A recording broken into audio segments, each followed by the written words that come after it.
A partir de ahora, la hora global. Desde el paralelo 35, en Montevideo, la realidad internacional por detrás de los titulares. Conducción de Gustavo Calvo.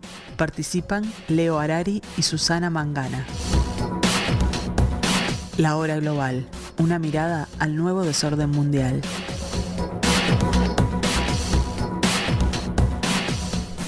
Muy buenas tardes, amigos, bienvenidos a este nuevo jueves de julio del año 2022.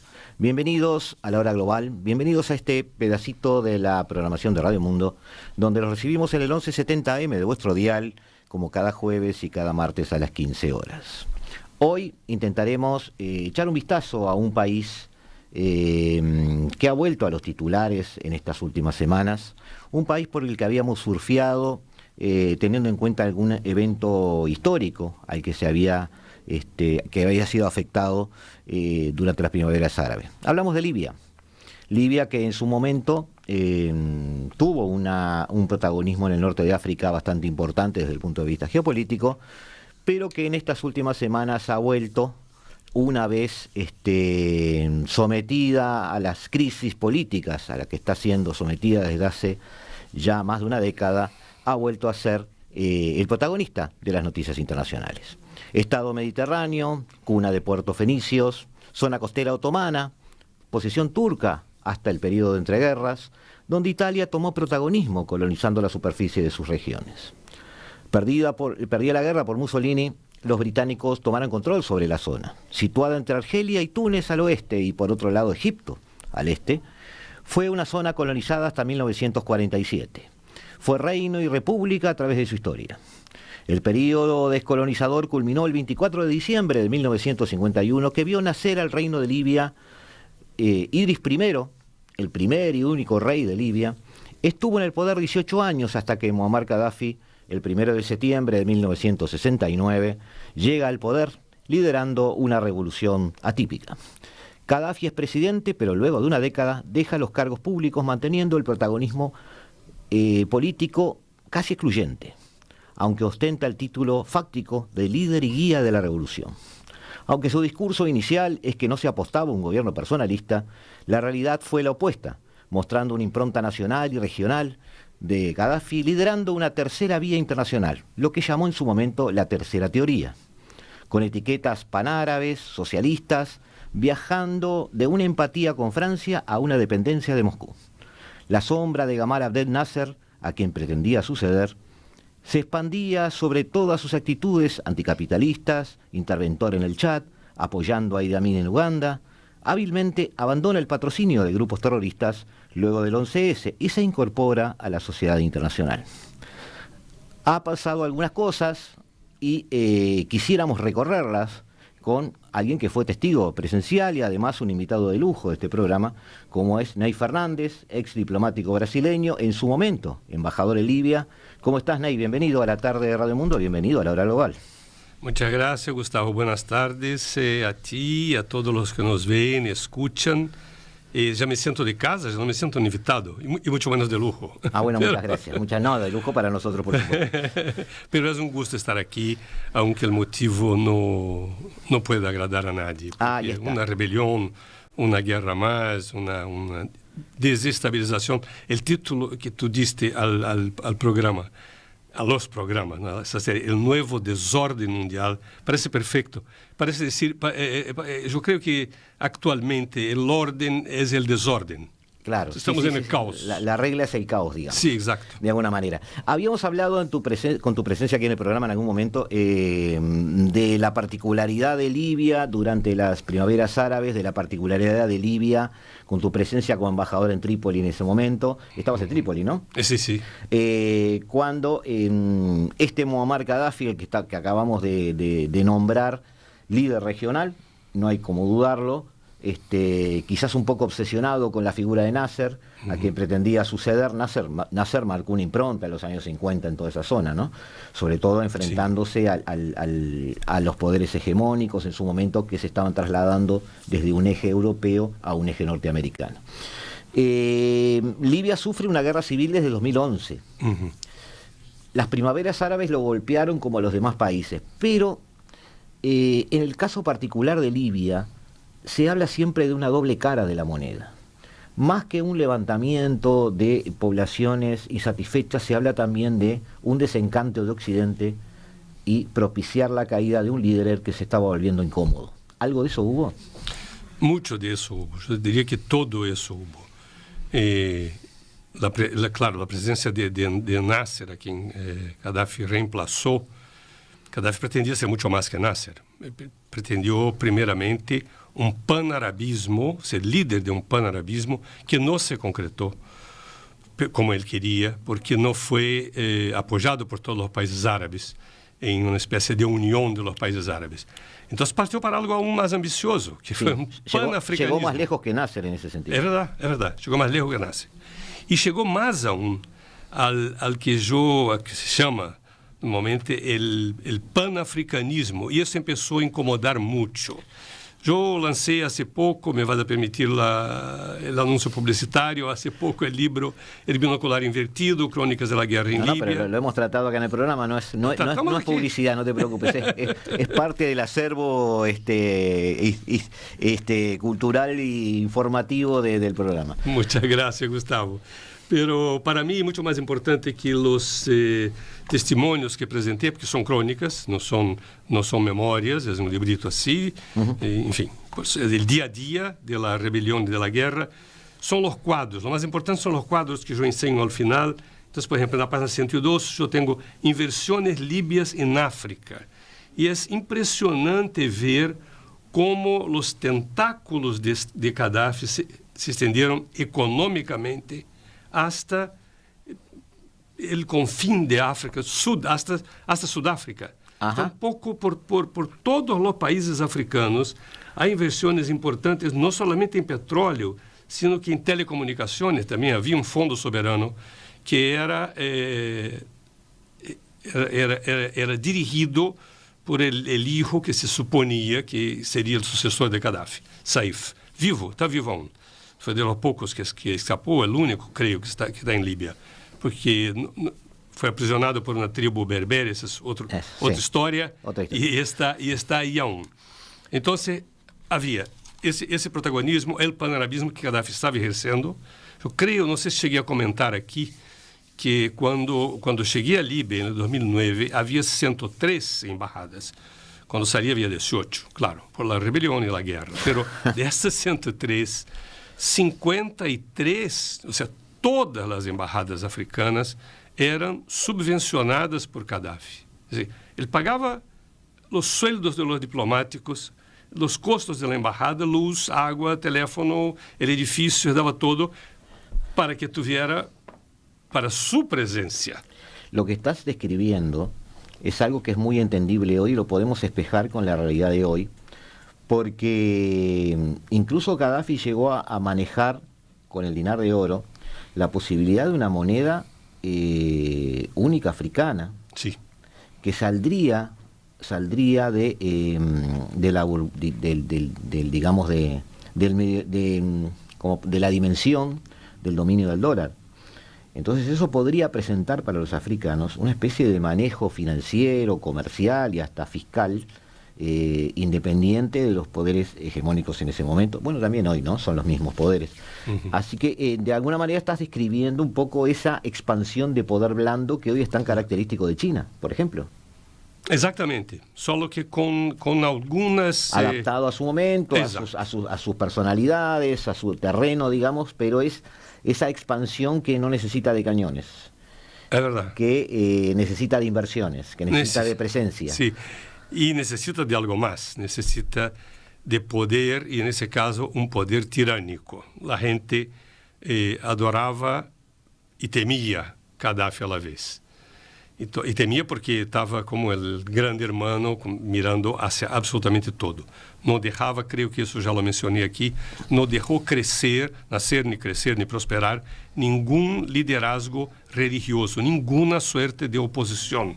Tenía una posición muy peculiar sobre leyes. Eso es interesante cuando se ve lo que pasó ahora. Sí. Está pasando ahora en el Parlamento de Libia.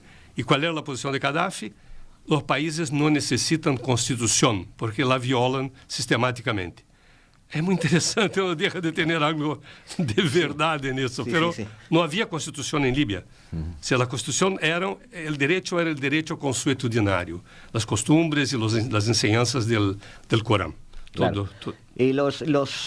Yo no voy a ser crítico a ese respecto, pero porque no es mi papel acá, pero los gobernantes autócratas suelen tener esas frases ocurrentes, sí, que anclan un poco en la realidad y parece que fueran una especie de sabios que lo ven todo.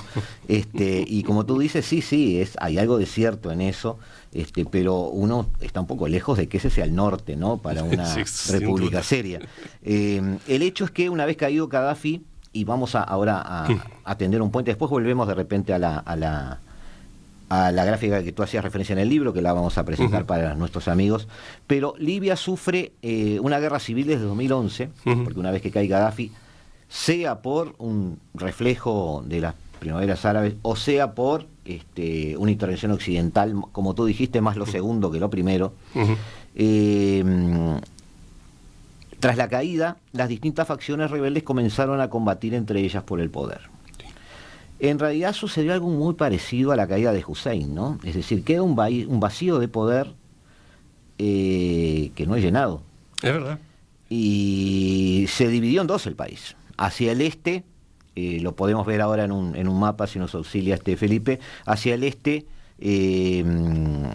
Cirenaica. Perfecto. No sé si lo estoy pronunciando bien, una meseta de unos 130 kilómetros de ancho que desciende hacia el mar mediante una serie continua de terrazas, podríamos describirlo así. Y hacia el oeste, Tripolitania, región originariamente habitada por la etnia bereber. Esa zona es típica de la etnia bereber, centrada en Nípoli, capital y el gran puerto del área. El otro puerto importante es Bengasi. Con dos gobiernos paralelos. Entre el 2014 y el 2020, las fuerzas del este, es decir, las de Cirenaica, capitaneadas por el mariscal Jalifa Haftar, que se enfrentaron al gobierno de Acuerdo Nacional, dirigido por al-Sarraj, que era el reconocido internacionalmente. En 2019, el Parlamento turco aprobó el despliegue de tropas en Libia para apoyar a Trípoli, y ahí entra Turquía. Turquía nunca estuvo ausente de todo esto, ¿no? No, nunca estuvo ausente. Turquía, bueno, desde los tiempos del Imperio Otomano, ¿no? Y hasta que Libia pasara a las manos de Italia. Pero Turquía siempre ejerció una función muy importante, fue un país protagónico en el desarrollo de Libia también, como lo es también respecto a sus vecinos, como ese puente entre Occidente y Oriente, entre Asia y Europa, y por algo quiere pertenecer a la Unión Europea. Sí. Hubo también un cambio de favores, ¿no? Es decir, Libia en su momento reconoció las reclamaciones turcas sobre las aguas griegas y chipriotas, por ejemplo, que es un tema muy caro a los turcos. El apoyo turco, que también implicó el envío de mercenarios sirios y la provisión de armamento, por ejemplo, permitió al gobierno del Acuerdo Nacional, cercano a los hermanos musulmanes, hay que recordarlo, expulsar a Haftar del oeste del país. Es decir, lo alejó de Trípoli. Llevó los combates a un punto muerto. Hubo una especie de calma, que no fue tal. Seguía la intervención muy importante en el área, tanto de Francia como de Italia, que tienen intereses desde el punto de vista comercial y desde el punto de vista extractivo referentes a la industria petrolera, por ejemplo. Sí. E incluso se dio alguna situación hace unos pocos años donde Italia y Francia estaban no apoyando, pero políticamente empáticos con facciones diferentes. Estamos viendo a dos países europeos, no voy a decir enfrentados, pero con estratégicamente en veredas opuestas. El 10 de febrero de este año, Ney, explota todo, o todo vuelve a conflictuarse, podríamos decirlo así.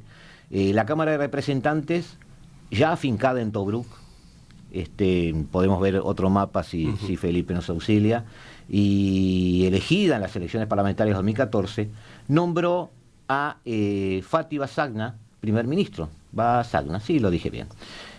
Un movimiento rechazado por Abdul Hamid Dbeibeh, que estaba en el poder, que se ha negado a renunciar. En definitiva, el país sigue partido en dos, pero DIB, quien estaba en el poder y quien debió abandonar el poder, se terminó apoyando, obviamente, en Khalifa Haftar, general díscolo, digamos, y jefe de una facción revolucionaria. Es así que queda el régimen, digamos, oficial en Trípoli, queda el régimen de DIB en Trípoli, queda Bazaña afincado en Sirte, ciudad ubicada en el centro del país. Exacto. Sus aliados han bloqueado parte de la producción de petróleo libio, también hay que decirlo. Se ha llegado a un consenso, o no se ha logrado consenso, en principio sí, pero luego no, sobre el establecimiento de un marco legal para celebrar elecciones. Y en eso estamos cuando la semana pasada, en Tobruk, hay un asalto al Parlamento. Un asalto al Parlamento de parte de descontentos, de parte de gente que quiere voltear el gobierno, pero que vuelve a poner a Libia sobre titulares de las agencias internacionales. Entonces ahora lo que vamos a hacer, si tú me acompañas en el próximo bloque, es tratar de bajar a tierra las facciones y entender por qué Libia está sometida a esto. No se vayan, amigos, en unos minutos más estamos aquí con ustedes. Con Ney vamos a tratar de entender un poco esta ensalada política que tiene presencia occidental, que tiene una fuerte presencia turca y que de alguna manera también está mostrando cómo se están dando los Juegos de Tronos en el Mediterráneo africano del norte. Ya volvemos. Estás escuchando La Hora Global, una mirada al nuevo desorden mundial.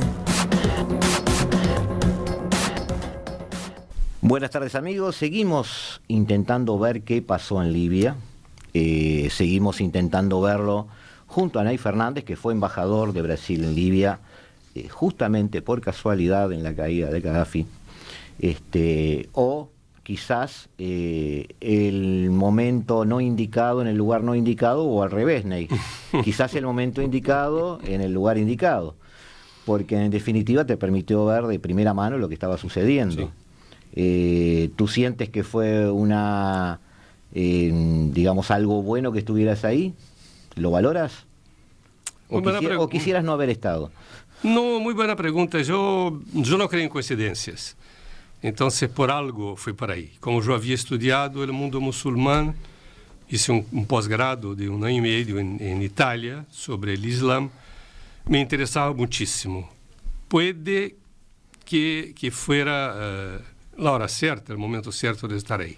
Porque me ayudó el hecho de haber estudiado inmediatamente antes de ir, me ayudó mucho a comprender la mentalidad de los libios, cómo funcionaban, cómo funciona la religión, el mundo islámico, ¿no? Un poco, sí. Esa parte al menos, y también la política, que es completamente diferente.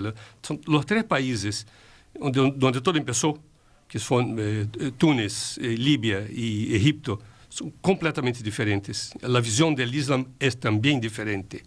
El desarrollo de los países, la dimensión, la importancia. Entonces, yo me atrevo a decir que estaba en el lugar donde debería estar. Aunque me hizo, claro, daño psicológico, pero que recuperé. Está bien.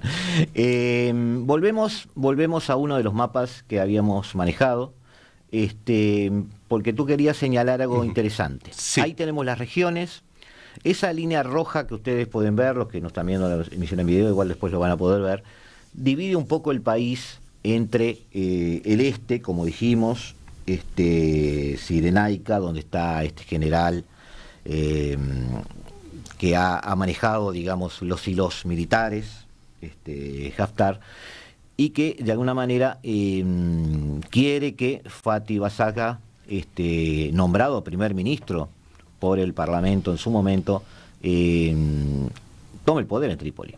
Y en Trípoli sigue DIB, apoyado por Occidente, que sigue presente, apoyado por los turcos, con quien se deben favores mutuos, y así está dividido el tema. ¿Ese mapa te dice algo? Esse mapa me dice mucho, y no es un mapa grosseiramente hecho y por eso las líneas rectas. Es un mapa típico del mundo colonial pós-Segunda Guerra. Y la realidad, o sea, un mapa hecho con una regua, ¿no? Con un instrumento de... ¿Sabes a qué me hace acordar eso? Hay un seminario sobre la guerra de Ucrania al cual asistí hace un mes, donde un analista español me decía: los europeos tenemos poco conocimiento de las historias y a veces hacemos cosas como las haría Pedro Picapiedra, decía. Entonces decía, nosotros trazamos fronteras con regla y escuadra. Y eso está mal hecho. Está muy mal hecho. Tanto que dividió a muchos países en África en tribus, gente de la misma familia. Quedó una parte hablando inglés de un lado, otra hablando francés de otro, como fue el caso de Ruanda y Burundi, por ejemplo, sí. Donde yo estuve también por coincidencia. Tú también estuviste en Asia. En Filipinas. Es el caso de Pakistán y Afganistán. Es el caso de Pakistán y Afganistán, exactamente. Ahora, ese mapa en especial, el mapa de Libia, es interesante porque enseña exactamente las tres regiones, no solamente geográficas, pero geopolíticas, yo diría. La Cirenaica, que es la tierra de comienzo de la colonización, entonces ahí está la histórica Tobruk de la Segunda Guerra Mundial, y Benghazi, donde todo comenzó, ¿no?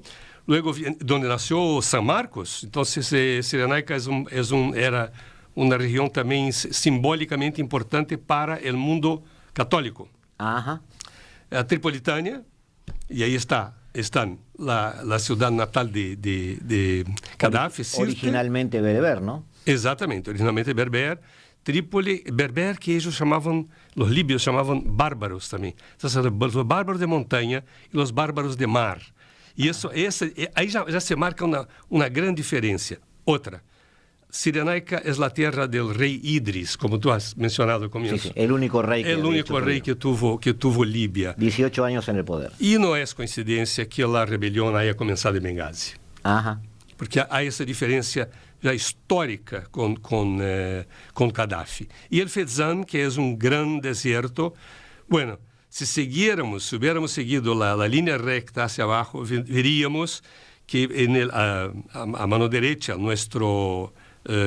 digamos, al este de Trípoli, Egipto, pero bien más abajo está el Sudán y la franja de Ouzou, de Francia. ¿Cuál es la importancia que tiene? Uranio. Claro. Entonces, esas líneas no fueron trazadas grosseramente. No, yo no quería decir que fueran improvisados, o que fueran ignorantes y por eso usaban regla y escuadra. El tema es que, también como sucedió en los Balcanes, ¿no? Es decir, a veces las personas o los países o las élites que gobiernan el mundo, más allá de que tomemos criterios de valor, no vamos a pronunciarnos sobre eso porque eso es un dato de la realidad. Lo menos que podemos pedir es que gobiernen inteligentemente.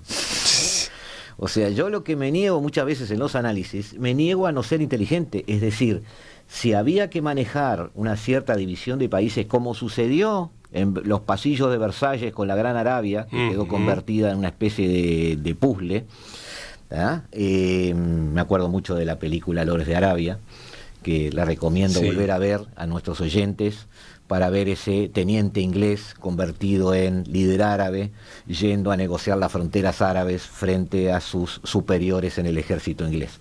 Bueno, muy interesante todo eso, pero en definitiva terminó esa Gran Arabia una especie también de damero de países allí que se repartieron entre Inglaterra y Francia. Entonces, la idea, supongo yo, que de esas potencias es, como tú decís, aprovechar recursos naturales. Claro. Pero si aprovechás recursos naturales, también tenés que prever que de alguna manera esos países nuevos tengan una cierta sustentabilidad, no natural, pero por lo menos lógica. Y si tú partís terrenos donde partís etnias al medio, como pasó con la etnia pastún en Afganistán y Pakistán, que es también una línea que tiene el nombre de un inglés que ahora no recuerdo, como pasa aquí en Libia, que solo ver, como tú decís, esa línea recta, vos decís, bueno, pero esto es artificial. Exactamente. Entonces hay que ver qué hay detrás de eso, y detrás de eso hay gente, y detrás de eso hay tribus, que ojo, também Gaddafi se encargou dessas tribos. Exatamente. Gaddafi também las liderava e las controlava, porque aí já iba a terceira parte, a parte inferior, que é geográficamente inferior, que é o Fezzan, que de hecho é o grande deserto de Sahara. Então, o grande deserto de Sahara, que contém nada? Não. Contém água. Muita água. Estão sentados sobre o aquífero Núbio. Como nós outros aqui, nós outros uruguaios e brasileiros do sul, estamos sentados sobre... Te aceptamos el nosotros, no hay problema. Muchas gracias. Sobre o aquífero Guarani. Então, Gaddafi, e isso é importante recalcar também, creio que não lo hice a vez anterior, descobriu água fóssil, potável, em pleno deserto, no sul de Líbia, e construiu uma obra impressionante, ou isso construir, foram franceses, coreanos que lo hicieron, e que chamaram de, eu não sei o nome na árabe, lejos de saber árabe, Great Man-Made River, o gran río hecho por el hombre. Em que consiste isso? Consiste em que, del sur de Líbia, se hizo aqueducto, que em um momento se parte em dois e vai a alimentar, a nutrir de água Benghazi, a mano direita, mi mano direita, não? A leste, e Trípoli ao oeste, e toda a franja costeira de Líbia. E pero um aqueducto, uma obra de 4.000 quilômetros era o projeto. É muita coisa, dividida em dois ramais diferentes, de tubos, de uma tuberia de 4 metros de diâmetro. Há fotografias impressionantes de gente dentro de uma tuberia dessa, para que não tenha a ideia. Não, quanto custava o água em Líbia? Zero. Era grátis. Claro, os fundos lo manejava todo Gaddafi também. Mas esse era, a parte do petróleo, havia essa enorme riqueza de água. E sobre a terra, as etnias diferentes, as diferentes tribos beduínas, que não, me está faltando a palavra agora, e é impossível, porque é igual em português, que eles falam nômades. Sim. Que não se fijavam nesse território, não se sentiam de outro color de pele, de outra língua, falavam francês, quando falavam algum idioma estrangeiro. E tampouco se sentiam dependentes de nenhum governo. Nem nada. Não se sentiam nem sequer dependentes de nenhuma terra. Eu recordo uma vez que eu hice uma excursão, duas vezes fui ao Sahara e passamos 3 dias aí, que é espetacular, entrando por um ponto e saindo por el outro. E uma vez encontro com os beduínos que se acercaram no oásis onde chegamos, e estavam, claro, vendendo artesania, vendendo tudo isso. E comecei a conversar, falavam um francês razoável, ele estava cercado de países de língua francesa, não? E eu lhe perguntei, e tu de onde eres? E ele não compreendeu, e me disse, de aqui. Não, de onde vienes? E aí me hizo uma señal, assim, com o mentón, de aí, de allá. Claro. Ou seja, esse conceito de nacionalidade, desse livro, não, absolutamente não existia. Agora, Gaddafi los controlava com benesses para eles, com facilidades para eles. Por exemplo, para a produção agrícola, aproveitando a água que tinham aí. Entonces, me gustaría, mientras tú mencionas eso, que con Felipe volver no, porque no lo hemos mostrado todavía, a un mapa que nos mostraba la influencia de Gaddafi en ese momento. Ahí la tenemos, mirá. Perfecto. ¿Qué tendremos ahí? Mira, ahí tenemos el petróleo. Entonces, eso también hace muy claro ese gran vacío que está al sur, es el desierto de Sahara. Entonces, no teníamos teóricamente nada ahí, pero ya vimos que había agua abajo. El petróleo, no. En la Cirenaica, el petróleo todo praticamente concentrado en la zona que va a salir por Benghazi, claro, facilitar Benghazi, sí. Exatamente. La Cirenaica, digamos, los yacimientos de petróleo de Cirenaica, y en el oeste, los yacimientos de petróleo que van a ser escoados por Trípoli, por mismo, la y la zona de Tripolitania. Trípoli. ¿Sabes que si hacemos un mapeo de la extracción de petróleo en Argelia sucede lo mismo, ¿no? Ves un encadenamiento de pozos que siguen bueno, en el caso de ellos también tienen gas, los gasoductos y las salidas por los puertos principales. En el caso de Argelia, España e Italia, en el caso de Libia también, digamos, pero con gran presencia turca también. Los turcos están extrayendo mucho petróleo de Trípoli, porque están también de alguna manera soportando ese gobierno, ¿no? Sí. Ahora, la sede del Parlamento, Ney, en Tobruk fue tomada por manifestantes que expresaban su enfado con los dos gobiernos. Sí, ¿verdad? Ya con las conversaciones dirigidas por los presidentes de los dos parlamentos rivales, que están en Ginebra negociando, hay que decirlo, terminaron sin ningún resultado tangible. Los manifestantes entraron el viernes 1 de julio, estoy leyendo acá algún artículo internacional, en el Parlamento libio, en Tobruk, en el este del país, y cometieron actos de vandalismo. Protestaban contra el deterioro de las condiciones de vida y la negligencia de sus dirigentes, al día siguiente de que fracasara una nueva ronda de negociaciones entre bandos rivales. Lo que yo quiero ir como estamos bien de tiempo, lo que quiero ir ya en el próximo bloque es contigo a ver cómo se desarman esos países, y qué complicado que es un país como este desarmado en este momento en que existe una guerra, pero no solo existe una guerra en el suelo ucraniano, existe una guerra económica, logística y de influencia comercial en todo el planeta, que está afectando a todos. Y me gustaría contigo bajar un poquito a tierra, qué puede hacer Libia, qué puede dar Libia, y ver un poco la región. Perfecto. ¿Te parece? Sí, perfecto. Ya volvemos, amigos, no se vayan, seguimos acá, si ustedes tienen la paciencia de esperarnos. En unos minutitos estamos con ustedes, con Ney Fernández aquí en el estudio, y tratando de volver un poquito la mirada sobre Libia ahora que están sucediendo cosas allí, y enganchando un poquito la realidad libia, ya que no hay más remedio porque está como de moda desde el punto de vista de las noticias, con lo que sucede entre Ucrania y Rusia.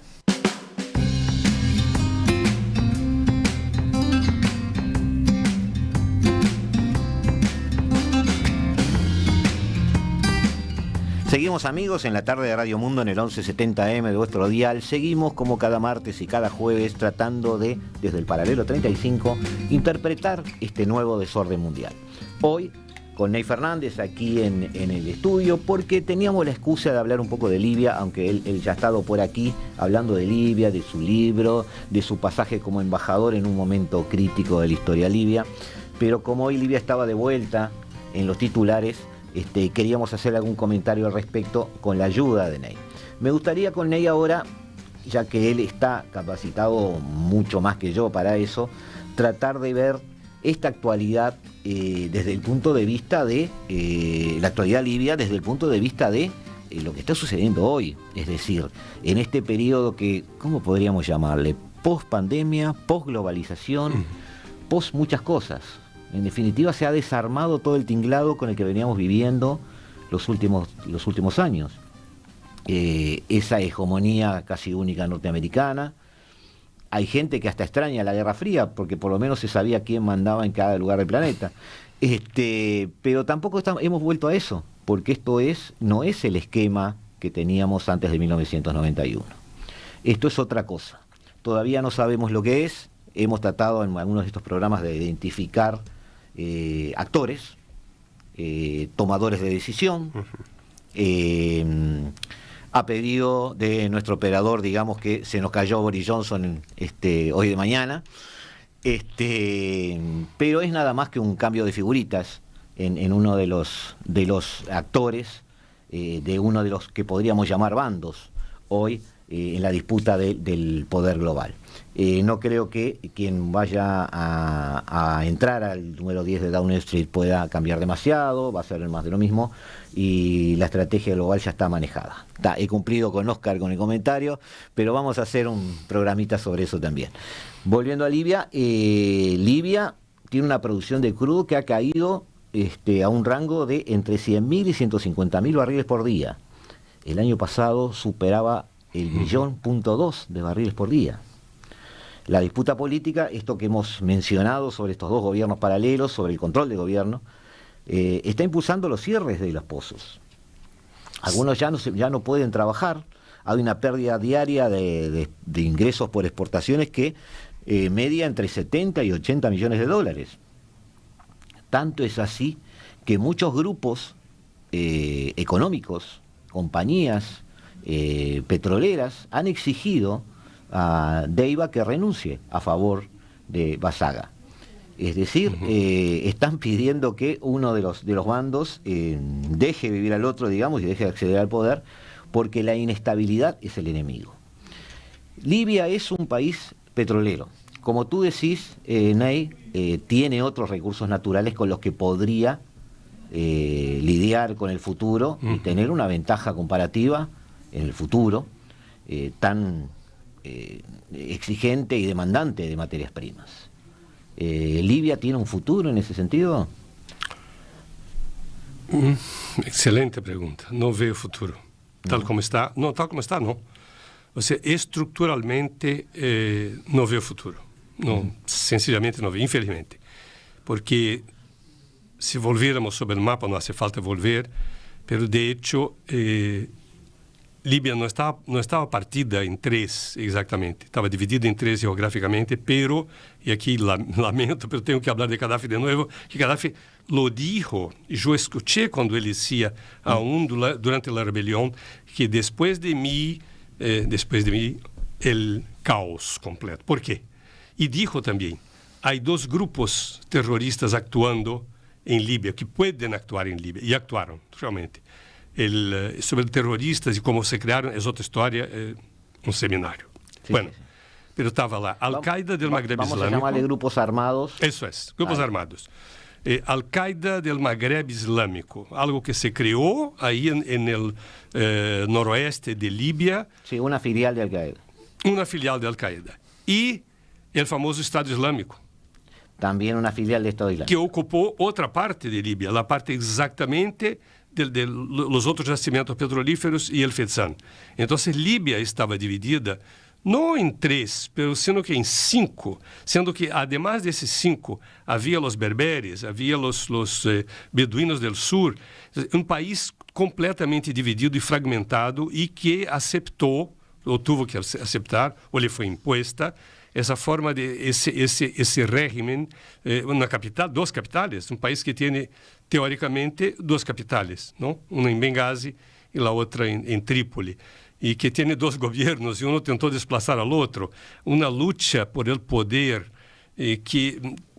tonta, que criou uma guerra tonta e desarmou. A economia desarmou tão completamente o petróleo, por exemplo, quando cheguei aí, el litro del petróleo, de la nafta, costava 11 centavos de dólar, de dinar, que era lo mismo que dólar. Entonces, imagínate un litro de nafta aquí a 4 pesos, sí, por ejemplo, ¿no? Sí. Sería esa la relación. Bueno, un poco después de la guerra, faltó petróleo, faltó gasolina, faltó nafta en los puestos.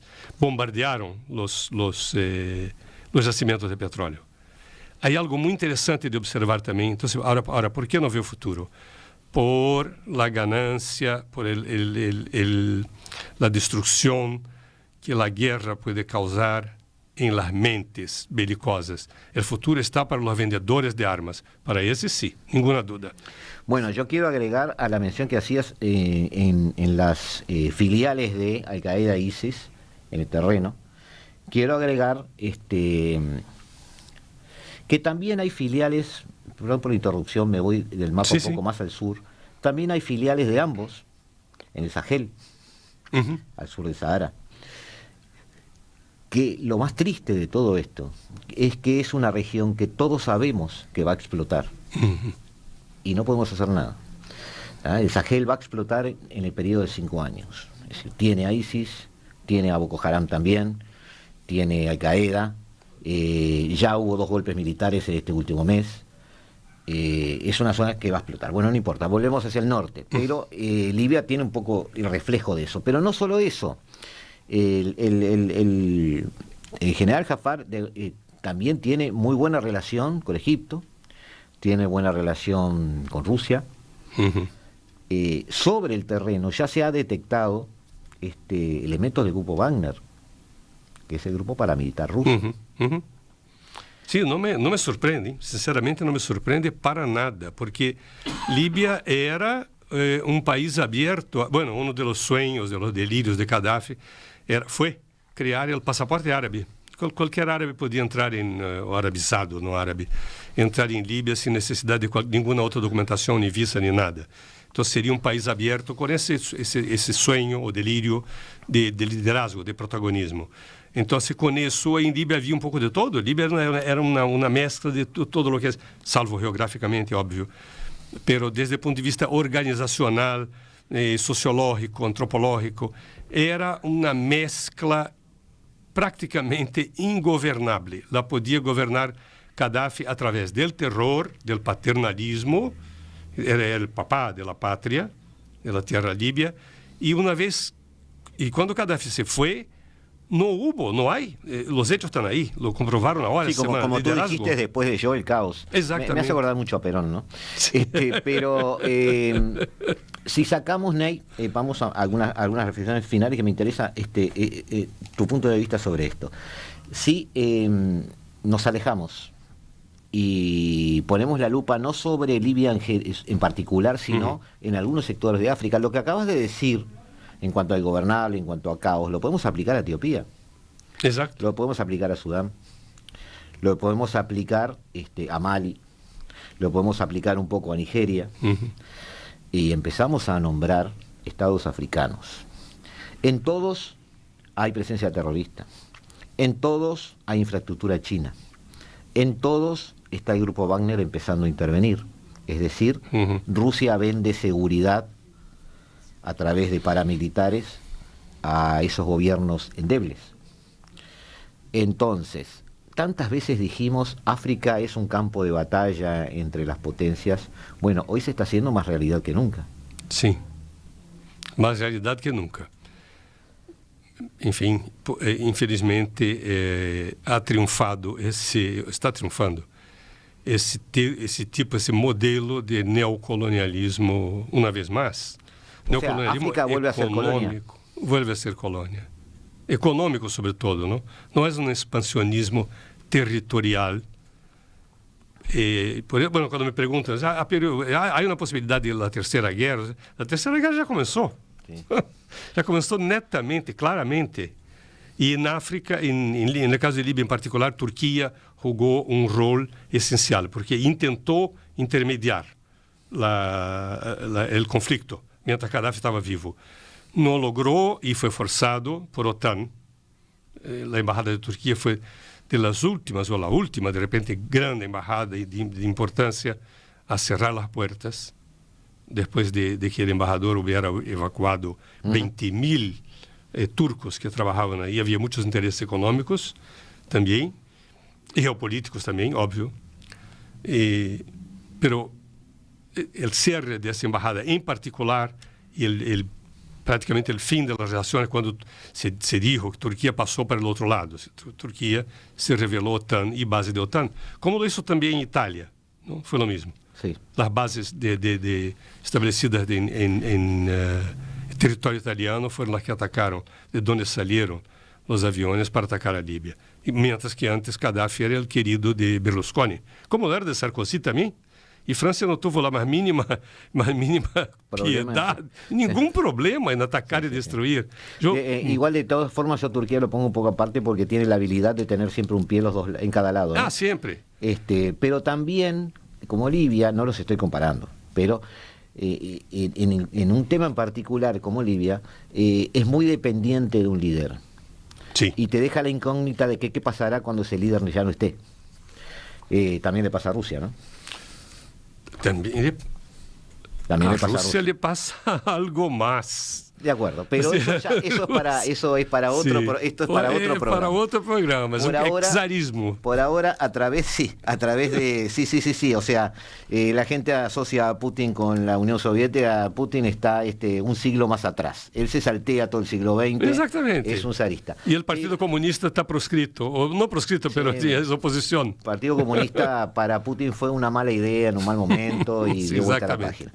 Volvemos, amigos, a encontrarnos. Hemos identificado a Libia como actor internacional, vemos lo que le ha pasado. Es un país que el resto del mundo se empeña en desarmar cada vez que se arma, pero forma parte también del esquema africano y de lo que está sucediendo en África, que es hoy un campo de batalla. No hay cañones, pero hay pozos petroleros, hay infraestructura, hay paramilitares, sí, hay grupos terroristas, hay gobiernos que caen como fichas de dominó, y no hay una presencia única en cada país de un sector de esta especie de tercera guerra mundial. En cada país vemos a todos los actores presentes, eso es lo que termina siendo una ensalada en cada uno y lo que da inestabilidad. Veremos qué es lo que sucede. Hoy los dejamos, hoy tenemos que agradecerle otra vez a Nay la presencia. Hemos entendido un poquito más el tema africano, y bueno, y esto sigue. Seguiremos desde próximos programas intentando ver este nuevo desorden mundial por diferentes puntas, por diferentes lados, por diferentes aristas, y por supuesto contando siempre con la presencia, la paciencia y el acompañamiento de ustedes. Muchas gracias, Ney. Serás bienvenido otra vez y nos vemos. Esto ha sido La Hora Global.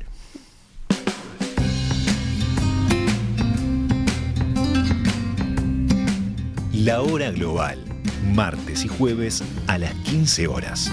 Repite a las 21 horas.